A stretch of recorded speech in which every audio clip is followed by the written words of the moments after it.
We are back with part 2 of the two-part special on the Yankees off-season. You're watching Stealing Strikes, where we got all things baseball. In this one, we got Bronx Baseball on Stealing Strikes. If you love baseball, you should subscribe to the channel. You can see us on Twitter at Stealing Strikes, and check out our website, The Opener, online. Link is in description. I'm having 2 parts dedicated to the Yankees off-season. In part 1, I talked about the free agent market, specifically starting pitchers. In this one, we will be talking about the players the Yankees could re-sign. Now, who will the Yankees re-sign? Will he stay or will he go? The man who took over for Jeter at short is going to be hitting free agency. Didi Gregorius in 82 games batted .238, had an on-base percentage of .276, slugged .441, had an OPS of .718, hit 17 home runs, and knocked in 61. 2019 was not one of Didi's best seasons, and part of that can be the slow start after coming off Tommy John surgery, as the injury cost Gregorius half the season. A few things that determine if the Yankees re-sign him is if they can possibly make a trade with the Indians for Lindor, or they can stay within the club and put Gleyber Torres at short because he is a natural shortstop and did play short when Didi was injured. Having Gleyber at short opens up the infield because then you can move LeMahieu back to his natural position, second base, and then have Voit play first. Didi is also a left-handed bat, which the Yankees do not have many of. Not having a left-handed bat at a place like Yankee Stadium just sounds crazy. The other 2 lefties are Hicks and Gardner. Hicks is going to miss the beginning part of the season to Tommy John surgery, and we don't know if they will re-sign Gardner. With Voit at first, who is right-handed, you are not getting a lefty out of a position you usually have a lefty at. So Didi can help balance out the lineup, being a left-handed bat in the lineup, because without him, the 2020 opening day lineup might not have a lefty in it. Didi Gregorius came to the Yankees in a 3-team trade in the 2015 offseason. Gregorius was a Red, then a Diamondback, until being traded to the Yankees. Cashman saw something in Didi and believed that he could be the guy to take over for Jeter. Gregorius has played the past 5 seasons with New York and has done really well. In his 5 years with New York, he has batted .269, on base of .313, .446 slugging, and a .759 OPS. He has also been great defensively at short. The Yankees have a big decision to make. Is it worth bringing Didi Gregorius back, or should that money go elsewhere? Let's talk about the 2 big bullpen pieces, Dellin Betances becoming a free agent and Aroldis Chapman being extended. First, Betances. His 2019 was 2 batters, and he struck both of them out. He lost the entire season to injury, so we'll just look at his 2018 stats. He had a 2.70 ERA in 66.2 innings pitched, a 2.47 FIP, a 1.050 WHIP, allowed 5.9 hits per 9, and struck out 15.1 per 9. Dellin Betances is a homegrown Yankee who has played all 8 years of his major league career with the club. He is also from New York and grew up a Yankees fan. He loves it here, and the Yankees love having him here. He is a top-of-the-line bullpen piece. The Yankees will most likely re-sign him. I expect the New York native to stay right here in New York. Let's shift over to Aroldis Chapman, who was just extended. He had a great 2019. He was named reliever of the year. He had a 2.21 ERA, 37 saves, allowed 3 home runs, struck out 85, a 2.02 ERA+, 2.28 FIP, 1.105 WHIP, averaged 3.9 walks per 9, and 13.4 strikeouts per 9.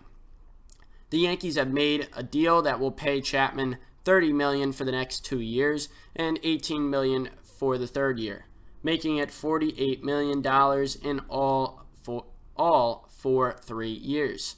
Chapman, who the Yankees got in 2016 and then rented him to the Cubs for the back half of 2016. Getting Gleyber Torres, but that's a whole nother video. In 2017, they signed Chapman back, hence the whole renting thing.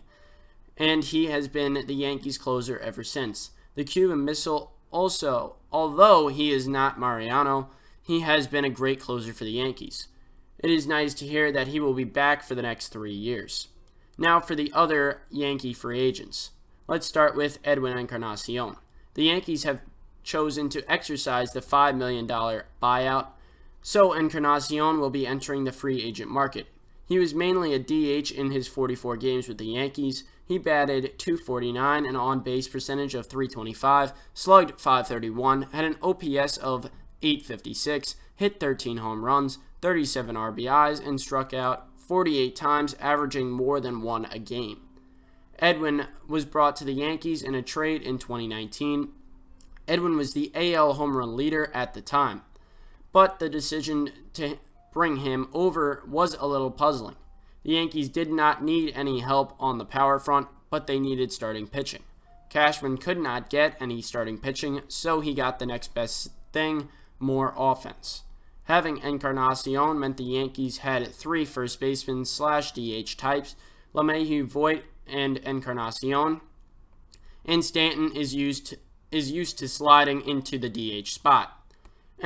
Encarnacion did not perform well in the ALCS, and Stanton did not really play because of injury.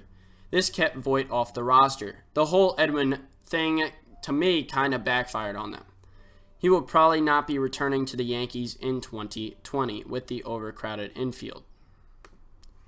Now for the homegrown Yankee veteran Brett Gardner.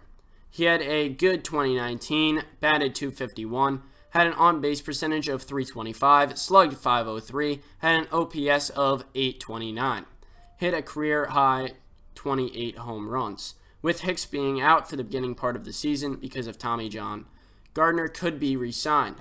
Gardner is a great fielder who can play left or center.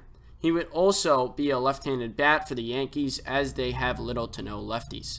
Gardner has been a Yankee for 12 years, and he is also the only Yankee left from the 2009 World Series. Gardner was a center fielder for the Yankees for years and moved to left when the Yankees got Hicks. Gardner was an important part of the Yankees this season with all the Yankees' outfield injuries. He played center with Hicks being injured, and also was helpful when Stanton and Judge were injured. He was the Yankees' leadoff hitter for years until LeMahieu came this year. He can very well be helpful again with Hicks being injured, and can be a 4th outfielder for the club if he were to be re-signed for 2020. Now the Yankees' backup catcher, Austin Romine. He had a great 2019 as he batted .281, had a .310 on base, slugged .439, a .748 on OPS, and hit 8 home runs, all as a backup. Romine exceeded expectations and was great when Sanchez was injured. He is a very strong backup catcher.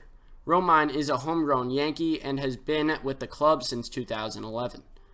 He has been a great backup catcher and had a breakout season this year. With the injuries to Sanchez, he ended up playing 72 games.